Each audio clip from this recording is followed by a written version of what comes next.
நோயை தீக்கிற மருந்தை தள்ளாட வைக்கிற போதையா மாத்தினா பெரிய குற்றம். அப்படி ஒரு சம்பவம் நம்ம தலைநகர்லயே நடந்திருக்கு.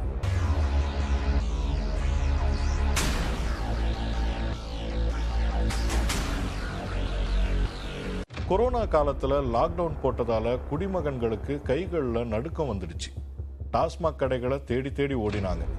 இதுல ஒரு சிலர் ரொம்ப முன்னேறி சொந்தமா சாராயத்தை காய்ச்சி குடிச்சு பரதேசத்துக்கு பயணப்பட்ட சம்பவங்களும் அரங்கேறிச்சு. இப்போ கொரோனா பரவலா ஒழிஞ்சு போச்சு. ஆனா போதை ஒழியல. குத்துற கல்லுல இருக்கு, அழற குழந்தையோட கத்தல்ல இருக்குன்னு இசை எல்லா இடத்துலயும் நிறைஞ்சிருக்கிறத சொல்ற மாதிரி போதை இப்ப பல வடிவங்கள் எடுத்திருக்கு.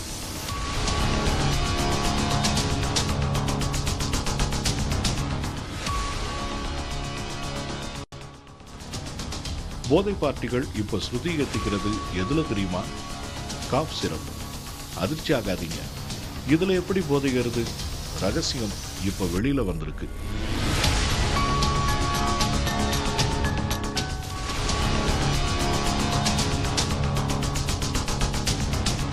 அம்பத்தூர், சென்னையோட தொழிற்பேட்டை. இங்க இருக்கிற அத்திப்பட்டுங்கிற ஊர்ல ஒரு மெடிக்கல் ஷாப்ல டாக்டரோட பிரிஸ்கிரிப்ஷன் இல்லாம குறிப்பிட்ட பேருள்ள காஃப் சிரப் அதிகமா விற்கப்படுறதா தகவல் வந்து சேருது.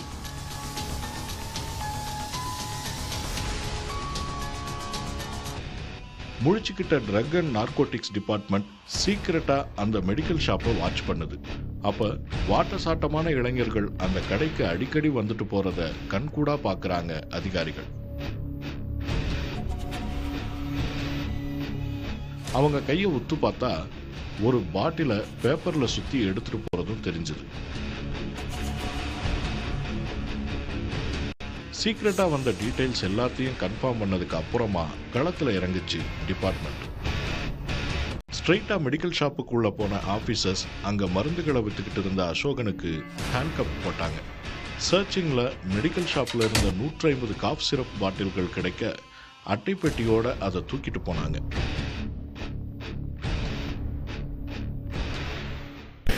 பெரியவங்களுக்கு இருமல் தீர டாக்டர் சொல்ற அளவு அதிகபட்சம் 5 ml. அதுக்கே மைண்ட் ரொம்ப காம் ஆகி ட்ரௌசியா இருக்கும். அதுக்கு பதிலா மொத்த பாட்டிலையும் ஒரே அடியா குடிச்சா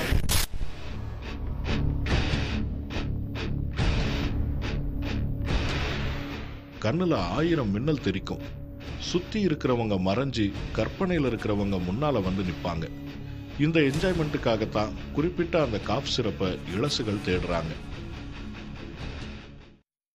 வந்து ஒரு பாட்டில் ஃபுல்லாக குடிக்கிறாங்க. ஒரு பாட்டில் ஃபுல்லாக குடித்தாங்கன்னா என்ன வரும்னா சீஷர் ஃபிட்ஸ் வரும். அப்புறம் வந்துட்டு மறதித்தன்மை அதிகமாகும். அப்புறம் அந்த மருந்து இல்லாமல் இருக்க முடியாது. டெய்லியும் எடுத்துக்கணும்னு இருக்கும். கிரேவிங் சொல்கிறது என்னன்னா அது இல்லாமல் அவங்களால இருக்க முடியாது. அந்த மாதிரியான நோய்கள்லாம் வர வாய்ப்பு இருக்குது. இதுவே லாங் டேர்மாக, அதாவது ஒரு பாட்டில் ஃபுல்லாகவே வாரத்துக்கு ஒரு தடவை, இல்லை சில பேர்லாம் வந்து டெய்லியும் குடிக்கிறவங்களே இருக்காங்க. இதெல்லாம் எங்கே போய் முடியும் அப்படின்னு பார்த்தீங்கன்னா வித்ட்ரால் அப்படிங்கிறது என்னன்னா ஒரு பொருள் இல்லாமல் அவங்களால இருக்க முடியாது. அப்படி கொடுக்காம அதை தடுத்தாங்கன்னா அவங்களுக்கு வலிப்பு, மூளையில் வந்து இரத்த கசிவு, இந்த மாதிரியான நோய்கள்லாம் வர வாய்ப்பு இருக்கு. கஞ்சா, எல்எஸ்டி ஸ்டாம்ப்னு ஹைடெக் போதைகளை வாங்க அதிக காசு செலவாகுது. ஆனா காஃப் சிரப்புக்கு அவ்வளவு காசு தேவையில்லைங்கிறதும் இளசுகள் அதை தேடி போறதுக்கு காரணமாகிருக்கு.